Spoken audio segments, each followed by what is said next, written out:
What's up, everyone? Welcome back to the channel. Listen. Let's get down. Let's get down to nitty gritty. I'm trying not to freak out, but it's kind of hard not to freak out. So I'm sure you've all heard by now the news that broke today.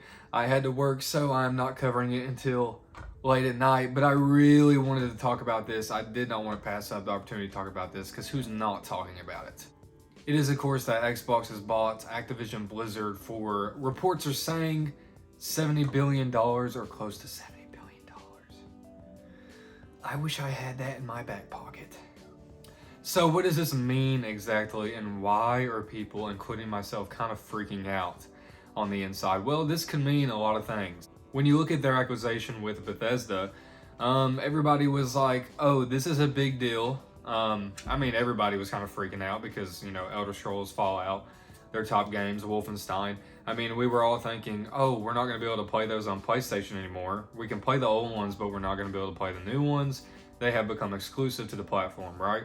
And obviously that was a major deal, and that was one of the biggest gaming news in a very long time. But Xbox has topped themselves again now that they have announced that they've acquired Activision Blizzard, which means the biggest franchise in gaming history for the past 13 years, Call of Duty, love it or hate it, it is the biggest franchise for the past 13, I'm pretty sure it's 13 years.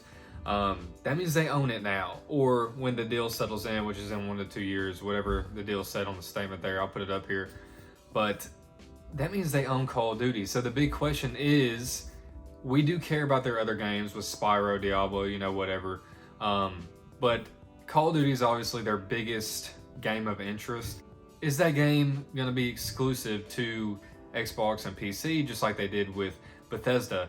And that is the biggest question right now. If you want my opinion on it, here's what I think happens. I think the same thing is going to happen that they did with Bethesda, because you don't just spend $70 billion and not acquire it to your platforms of your choosing.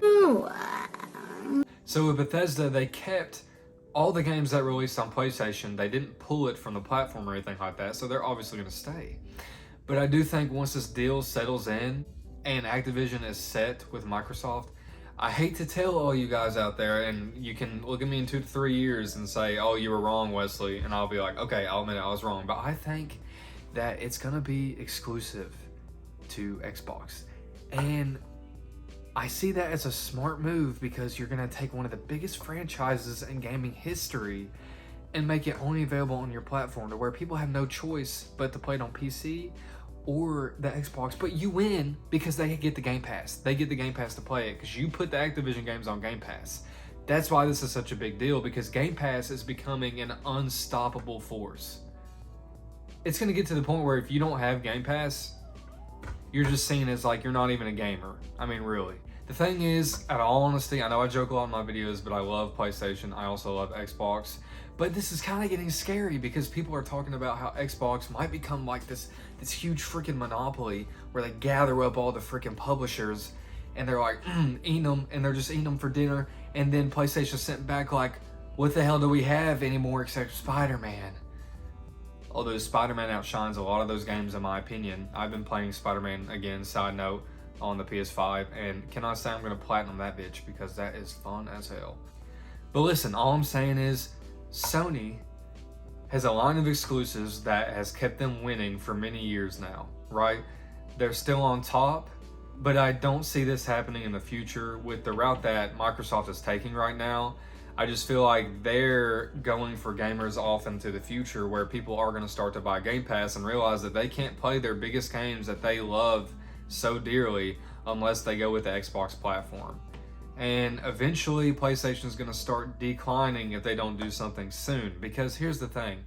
I think their exclusives are making them win. Obviously Spider-Man, obviously God of War, obviously Ghost of Tsushima, obviously The Last of Us, obviously Uncharted. I can keep going, Horizon.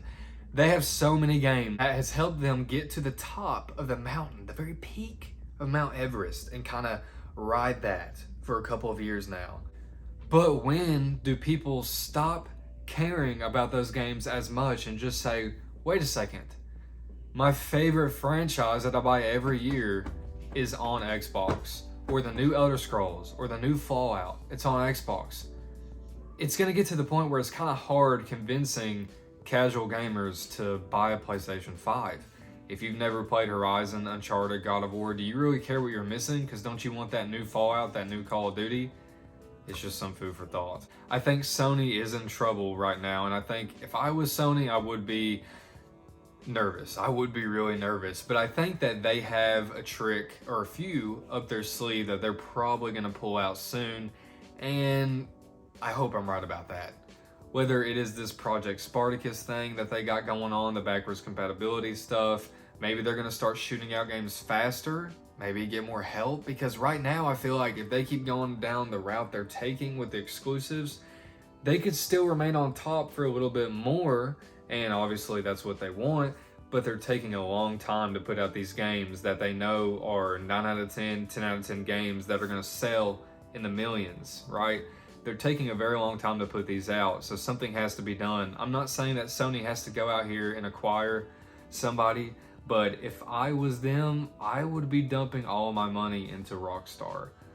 It just makes sense. I mean, imagine if you have GTA 6 exclusive to only your platform. Let's say the game comes out in the next 6 years. A big trailer comes up and it says exclusive to PS5. You know how many people are gonna buy the PS5 just because you have GTA 6 or the next Red Dead or whatever Rockstar decides to do next? A hell of a lot of people. And plus, Rockstar makes the games that they like anyway. They like this story-driven stuff. That's what they've done for years. I'm just saying it makes sense. Now, Sony, if you're watching this video, if you got the money to be pulling off something like that, maybe in the reserves or something, you might want to do that because, like I said, if I were you, I'd be jittering a little bit over this deal. Activision hasn't really been known to make, any innovative games the past few years just because of Call of Duty. But the thing is, they bring in the money, and both of these companies care about the money. Obviously, that's why they're in it. That's why they're doing it. The passion, yeah, Phil Spencer, he's great. Sony, I know that they have passion for their games too. They make great exclusives every year. I know that. But it all does come down to the money. And when your competition that you've been ahead of for so many years starts pulling shit like this, all I'm saying is, within between these two consoles, we're in for a hell of a ride. The next couple of years, a hell of a ride. So let me know what you guys think. Do you guys think that Call of Duty becomes an exclusive in a few years? Do you think that Sony really needs to do anything but keep putting out their exclusives that they've been putting out and they're going to remain on top? Or do you think that it's time that Sony really needs to step up the game? It's fourth quarter. Shoot the ball. And Rashid from long range. Anyway, guys, let me know, of course. I thank you for watching, and I'll see you next time.